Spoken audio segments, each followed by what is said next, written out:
It's time for Church Chat. Thank you. Welcome to Church Chat. I'm the church lady, and we have a little bit of an interesting topic today. You see, some people in this world tend to be not very good followers of God. God has told us in the 7th commandment that thou shalt not steal. In the 10th commandment, he tells us that thou shalt not covet thy neighbor's goods. These are 2 in a set of 10 commandments that instruct us on how to conduct our daily Christian lives. Unfortunately, many people don't get this. Let's take a look at Florida, where a man decided he would have a go at being a porch pirate.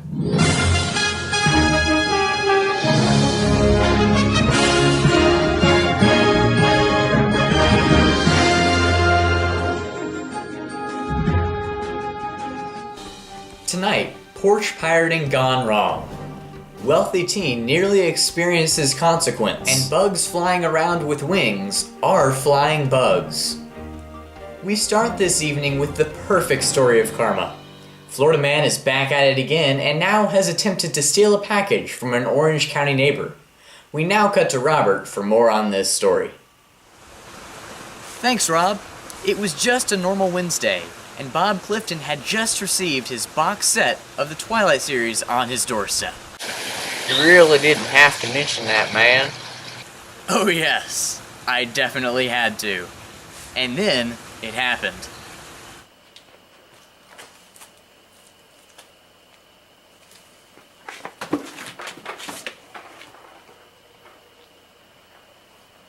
The man, who is only known as Florida Man, was later apprehended by police.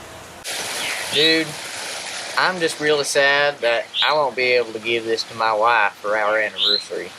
After further investigation, we found that Bob doesn't have a wife. Back to you, Rob.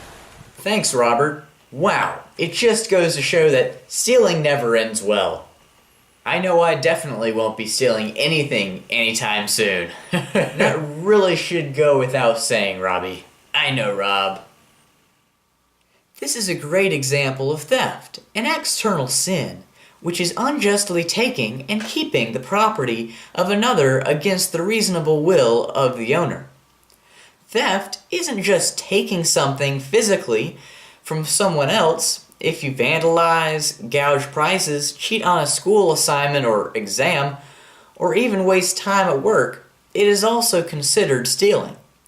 In addition, if you don't pay taxes or bills for something, it is also considered stealing. Now, there is a very important exception for stealing. If you need to take something from someone else that's their private property in order to keep your family alive, and it is the only reasonable option left, it is not considered stealing and is not sinful. According to the Catechism of the Catholic Church, there is no theft if consent can be presumed or if refusal is contrary to the reason and the universal destination of goods. This is the case in obvious and urgent necessity when the only way to provide for immediate essential needs, being food, shelter, clothing, etc., is to put at one's disposal and the use of the property of others. Behind many of these external sins of stealing, we find internal sins as well. Let's take a look at a teenager who has fallen victim to greed, avarice, and envy. Now, onto the story of a teenager who has become absolutely consumed in his material possessions. Robert, please fill us in. Thanks, Robbie. Bobby, a 17-year-old from Orange County, who many also know as Bobby D the Rapper, has become locally famous over the last couple of months. Let's meet him. Man, what's your problem? I just rap and am super rich. You really are a pain. Do you have... Yeah, in fact, these shoes are probably the cheapest in my collection of over 400. Why do you do this? Do what? I mean, it's really great to be able to manipulate my fans into doing all sorts of stuff for me. I can get anything I want, and even if they suffer, I don't care. So what about DJ Scott Tizzle? I hear... Yeah, sure, she's got 4 times as many fans as me. Sure, she owns a house down in Hawaii, but I don't care. You know what? Just shut up. I don't want to do this anymore. Well, I guess that's the end of that interview. Back to you, Robbie. Thanks, Robert. That was definitely something. What do you think, Rob? Without a doubt, that is the worst teenager I've ever seen. Period. Obsession with material possessions can really mess people up. Well, isn't that special? This young man is a perfect example of someone who has fallen victim to greed, avarice, and envy.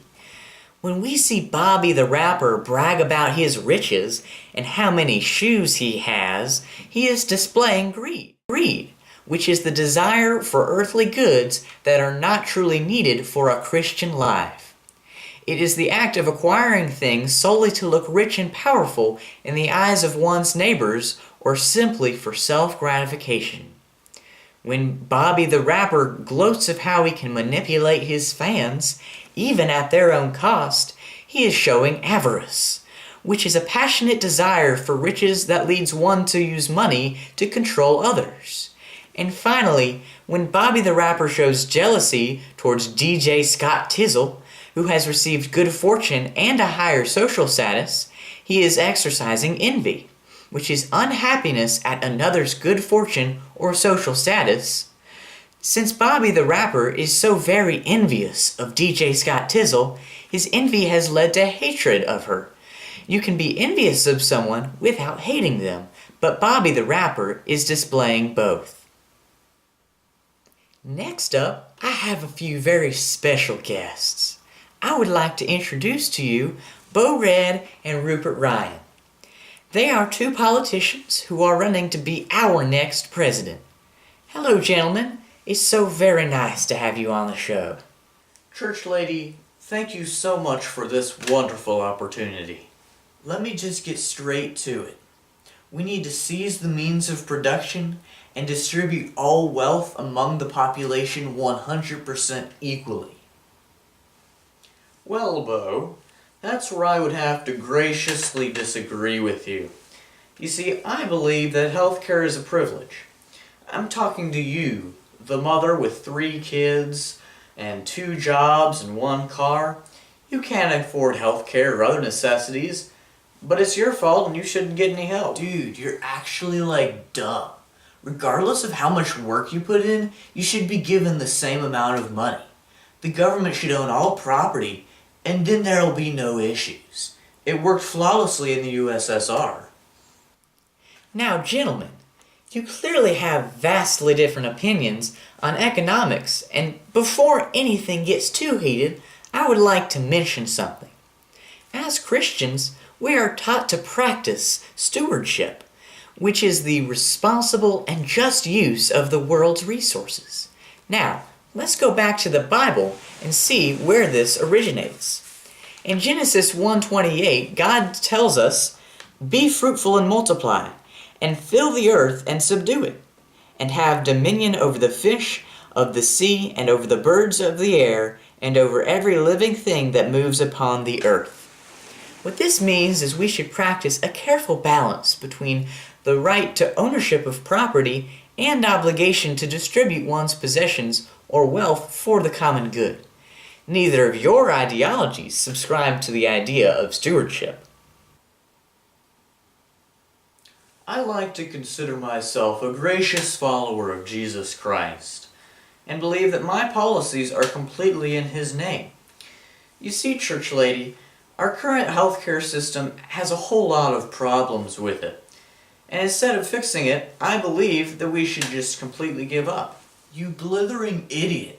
Down with the bourgeoisie, and we should give everybody the same salary, regardless of the amount of work they put in or the difficulty of their job. Then everything would be fixed, and everybody would have a healthy life, and nobody would starve.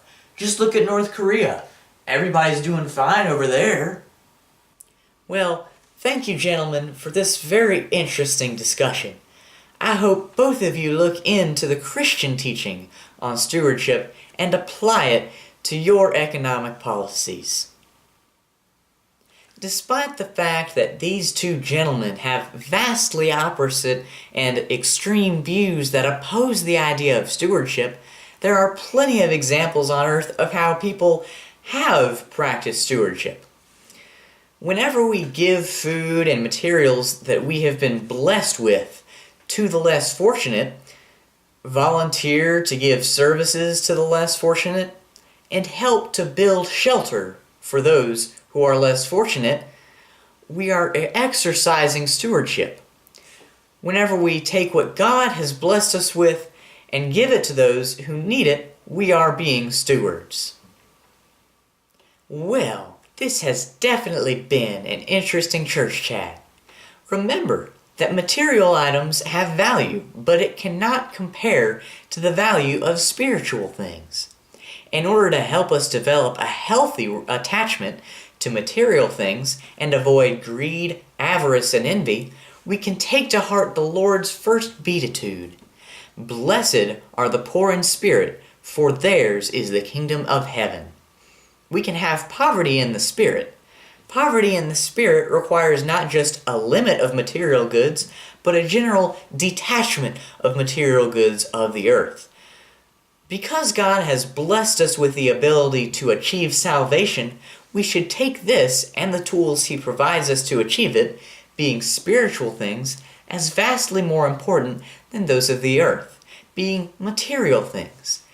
This doesn't mean we shouldn't be thankful for what God has provided us for our earthly life in the form of material things, but know its place and not let it get in the way of our faith in God and salvation. Thanks for letting us chat it up with you, and I hope we can chat again soon. Praise the Lord!